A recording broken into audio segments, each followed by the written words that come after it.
ಕತ್ತರಿಸಿ ಮನೆಯಲ್ಲಿ ನಿನಗೆ ಕಠಿಣ ಕಾಟಿ ಆಗಿ ಕಾಣ್ತದ ಮಹೋದಯ ನಾಮಕ ನಿಮಗೆ ನನ್ನ ಪ್ರಣಾಮ. ಶುಭಂ ಪ್ರಯಾತ್ ಧನ್ಯಂ ಕುಮಾರ. ಪ್ರಭು. ಕಾಣುವುದಕ್ಕೆ ಸಣ್ಣ ಭಾವ. ನಿನ್ನ ಆಕೃತಿಯೂ ಇಷ್ಟೆಯೋ ಅಥವಾ ವಯಸ್ಸು ಇಷ್ಟೆಯೋ ನನಗೆ ಅರಿಯೆ. ನಾನು ಅರಿಯೆ. ನಿಮ್ಗೆ ಅರಿಯುವುದು ಹೇಗೆ? ಅರಿಯುವುದಲ್ವ ಅರಿಯು ಅರಿ. ಆದ್ರೆ ಎಲ್ಲೋ ದೂರದಿಂದ ಬಂದವ ನೀನು. ಎತ್ತಣಿನ್ ವಿಜಯಂಗೈರೆ ಬೀಜ ಕೊಡಲಿಕ್ಕೆ ಬಂದದ್ದಲ್ಲ. ಅಸಂಬದ್ಧ ಪ್ರಲಾಪೆ. ಎತ್ತಣಿನ್ ದೆಸೆಯಿಂದ ಇತ್ತ ದೆಸೆಗೆ ಐತಂದೆ. ನೈತಂದೆಲ್ಲ ಐತಂದೆ.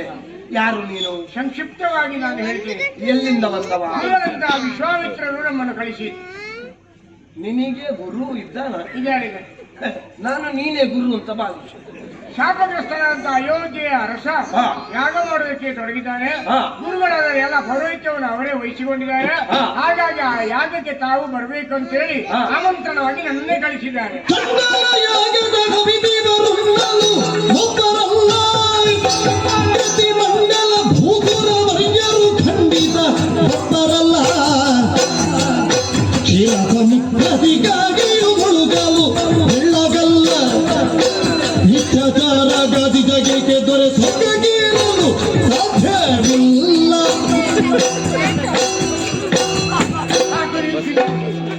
ಎಲ್ಲಿ ನಿಮ್ಮ ಮಾಂಸ ಬುಟ್ಟೆಗಳು ಉದುರಿ ಬೀಳುತ್ತದೋ ಎನ್ನುವಂತ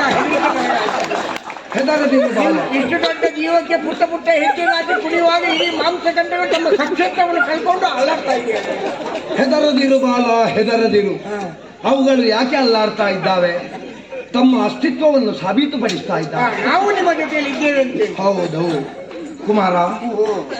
ಯಾವನೇ ಒಬ್ಬ ವ್ಯಕ್ತಿಯೂ ಕೂಡ ಜೀವನದಲ್ಲಿ ಉನ್ನತವಾದಂತಹ ಪಥವನ್ನು ಪಡಿಬೇಕು ಅಂತಾದ್ರೆ ಎರಡು ಬೇಕು. ಯಾವುದೆಲ್ಲ? ಮುಂದೆ ಒಂದು ಗುರಿ ಬೇಕು, ಹಿಂದೆ ಒಬ್ಬ ಗುರು ಬೇಕಂತೆ. ಅದಿಲ್ಲದಿದ್ರೆ ಅವನ ಸಾಧನೆ ಪೂರ್ಣ ಅಂತ ಆಗುವುದಿಲ್ಲ.